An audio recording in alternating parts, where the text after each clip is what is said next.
چرا به چارچوب‌های زمین مرجع نیاز داریم؟ چگونه میتوان سرعت افزایش سطح آب‌های آزاد در نواحی مختلف جهان را رصد کرد؟ کشتی‌های بر روی آب، هواپیماهای در پرواز و ماشین‌های بدون راننده چگونه می‌توانند موقعیت دقیق خود را بشناسند تا از رسیدن به مقصد مطمئن شوند؟ چگونه می‌توان تغییر شکل و جابجایی سطح زمین که ناشی از تغییرات اقلیمی، مخاطرات طبیعی، صفحات تکتونیک، فعالیت‌های لرزه‌ای یا آب شدن یخ‌خاست را اندازه‌گیری کرد؟ چگونه مهندسان و نقشه‌برداران مسیر صحیح ساخت تونل و مرز دقیق املاک را تعیین می‌کنند؟ متخصصان سنجش از دور چگونه می‌توانند موقعیت تصویربرداری و داده‌های ماهواره‌ای را تعیین کنند؟ چگونه می‌توان موقعیت نقطه‌ای را بر روی سطح یک زمین همواره در حال تغییر تعیین و آن را به مقدار تعیین شده در دهه‌های قبل مقایسه کرد؟ چگونه می‌توانیم حرکت سطح سیاره‌ای که آن را خانه خود می‌نامیم را بشناسیم؟ پاسخ به این پرسش‌ها و بسیاری سوالات دیگر یک جواب مشترک دارد: یک چارچوب زمین مرجع. در حالت کلی، یک چارچوب زمین مرجع یک فضای شبکه‌بندی شده با 3 محور عمود بر هم X، Y، Z و در حال حرکت با زمین می باشد. محل تقاطع این 3 محور متعامد واقع در مرکز جرم زمین و 2 محور X و Y آن بر روی صفحه استوا و محور ضد آن به سوی قطب شمال می باشد. این چارچوب موقعیت هر نقطه یا شیء بر روی زمین یا نزدیک به سطح آن را با 3 مؤلفه که به آنها مختصات نیز گفته می شود ارائه می دهد. هر یک از این مؤلفه ها نمایانگر موقعیت آن نقطه نسبت به یکی از 3 محور اصلی هستند. اهمیت چارچوب زمین مرجع در یک مصوبه مجمع عمومی سازمان ملل با عنوان چارچوب مرجع ژئودتیک جهانی برای توسعه پایدار به رسمیت شناخته شده است. این مصوبه از نیاز روزافزون و خدمات دقیق موقعیت‌یابی، اهمیت چارچوب مرجع ژئودتیک جهانی از جنبه اقتصادی و از نیاز به توسعه همکاری‌های جهانی در زمینه ژئودزی می‌گوید.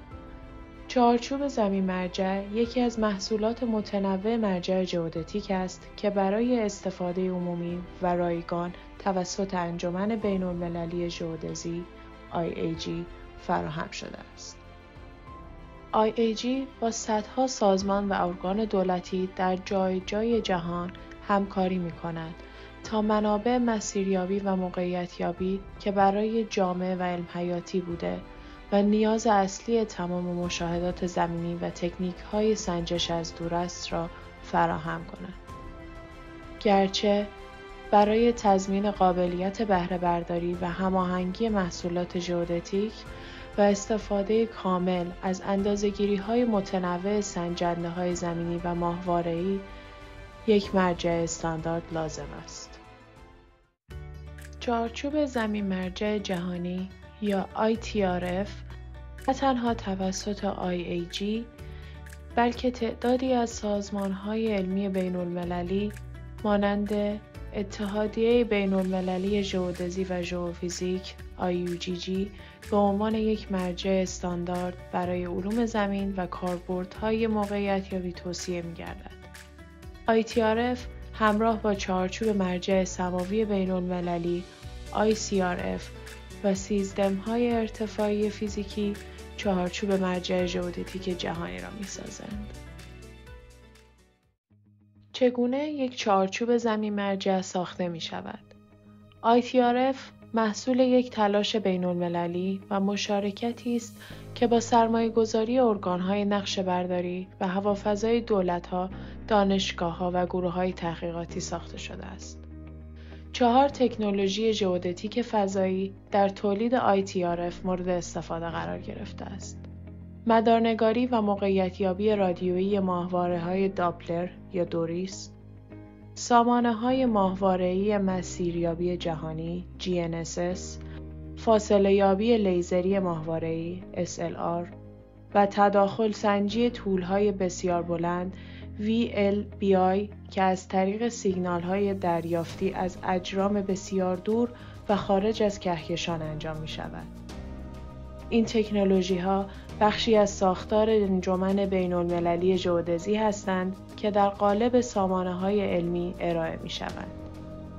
تولید ITRF از رصدخانه‌های ژئودتیک آغاز می‌شود که در نقاط مختلف کره زمین پراکنده شدند. این رصدخانه‌ها تأسیسات زیرساختی برای این تکنیک‌های ژئودتیک به حساب می‌آیند.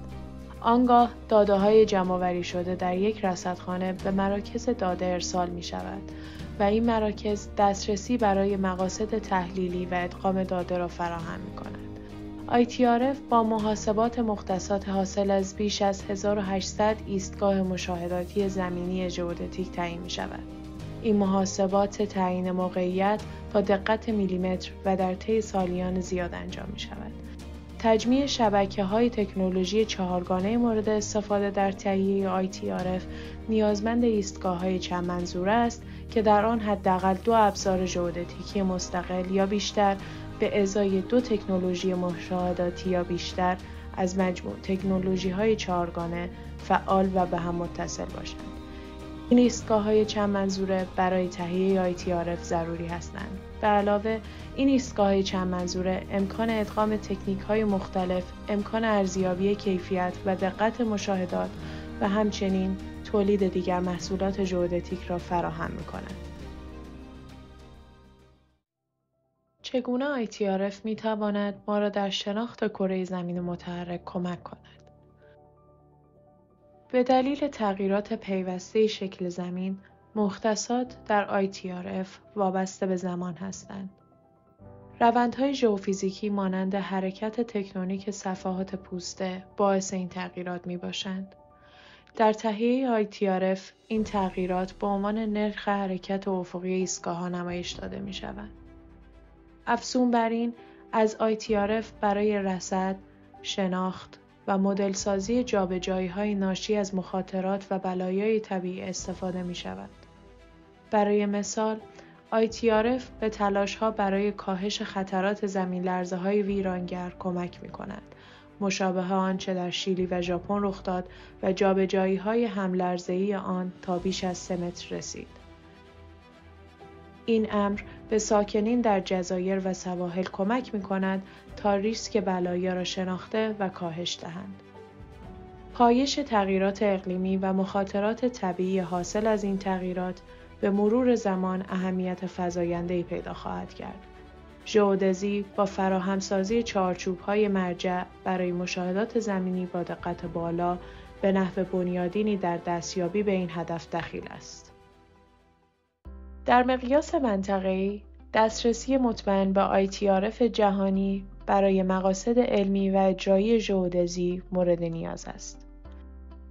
چارچوب‌های مرجع منطقه‌ای به واسطه شبکه‌های متراکم ایستگاه‌های مرجع GNSS و اتصال محاسباتی به ITRF تهیه می‌شوند تا صحت عملکرد آنها در کاربردهای موقعیت‌یابی تضمین گردد.